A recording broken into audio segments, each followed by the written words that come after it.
Welcome back, everyone.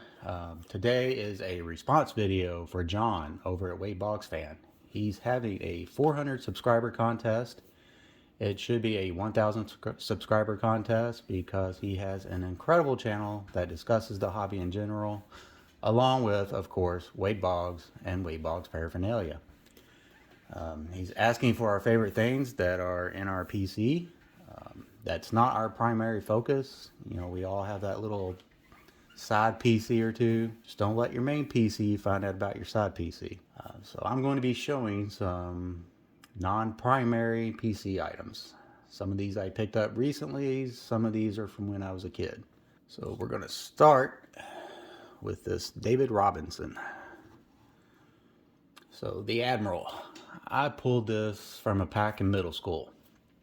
Our school used to sell cards at the bookstore during snack and lunch. And like today, they actually had limits on how many packs we could buy. I think it was 2 packs a kid, 3 packs maybe. And also kind of like today, you could only buy them during lunch and snack. So it's kind of history repeating itself. Anyway, I was not a huge collector of basketball, but everyone wanted this card. So, and of course, the kid who doesn't really collect basketball pulls it, and I had a ton of offers for it. But I kept it, obviously. It really means a lot and reminds me of collecting as a kid. All my friends were jealous and super aggravated I wouldn't trade it to them. Also, the prettiest girl in class sat next to me after I pulled this card. She sat next to me before because we had assigned seats, but it still happened. So moving on, I picked up this football set at a show when I was a kid. It is the Domino's 50 card quarterback set. And yes, I paid that price. So my neighbor was friends with a shop owner, and I would help them out at shows as a kid. It was the coolest job ever, and I wanted something to invest in.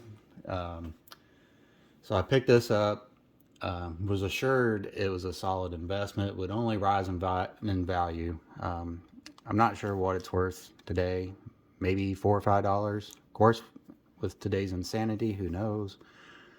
But it's a cool set, and I keep it anyway, just as a reminder to stay in your lane and collect what you like. But it also reminds me of having one of the coolest jobs ever as a kid. So next up is a hockey card. Now, I recently got this one from Rick over at Vintage Oddball Cards from his contest. Everything I get from fellow YouTubers, actually, I enjoy it. I keep everything, every note. Doesn't matter because it all has a connection and a story behind it. And, you know, this card, although I'm not a big hockey fan, this card will always be one of my favorite non-PC cards. You know, I feel like, you know, it's like me and Rick now have a bond. You know, it's a cardboard brothers, card brothers. Not to creep Rick out, but you know, we're like cardboard brothers now. So if he ever gets into a jam, you know, I'll be there for him. Any beefs, they now have to come through me first. So moving on, we got my A-team cards. You know, unless Rick gets into like a beef with Jimmy Guns, then Rick's on his own. Or Mangini, because Mangini has nunchucks, and that would really hurt. So sorry, Rick, but I just thought I should clear that up. So yeah, A-team cards, they are not something necessarily that I go after. Oh, that sound. There's the sticker set back there, and then it's just a super small set of the cards themselves. Still haven't got them in a binder. But yeah, where was I at? A-team cards. It recently picked these up. I had these as a kid, and it just reminds me of the cards I had as a kid, and It's a show that I loved watching as a kid. I had the Mr. T action figure. Um, you know, also Rick would be on his own with Mr. T as well. Um,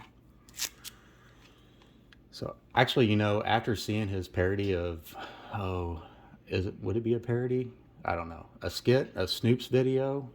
I'm not sure Rick really needs any backup anyway. So, but anyways, we got the A-Team cards.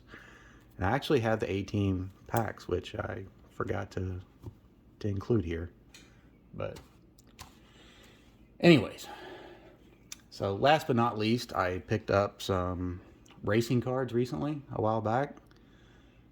Quite a few actually, but I got this Richard Petty for a really nice price. It is an actual autograph. Spent a lot of time as a kid going to the track with my father and always remember the races being on.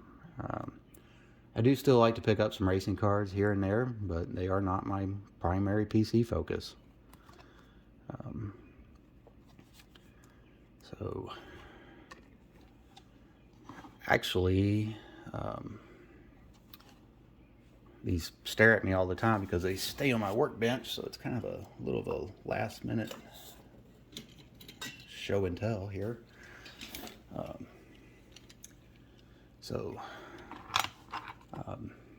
I do actually buy Hot Wheels and other die-cast cars here and there. Don't have any right here available. But these have been sitting on my workbench forever. I have very few from my childhood, and these two are from my childhood. I actually used to place these behind my dad's truck in order to build a Hot Wheels junkyard. So when he left for work in the morning, I had a crushed car. So I repainted this one. I don't know if it was originally blue or not. This looks like it's probably a Matchbox. Yeah, it is a Matchbox. So, pretty cool. It is definitely worn out. Still has some dirt left in it.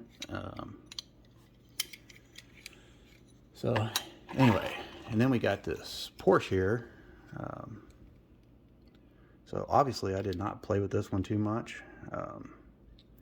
This one's from like 76, 75 or something like that. Don't think the camera's going to pick it up. I can't even read it. But anyways, it is surprisingly in really, really good shape. But it was in the box with the other Hot Wheels. So anyway, that concludes today's motion picture show. Thank you very much, John, for the contest. Congrats on your 400, and please go check out John down below if you haven't already. Trust me, you will be happy you did. Thanks for watching, and have a great day.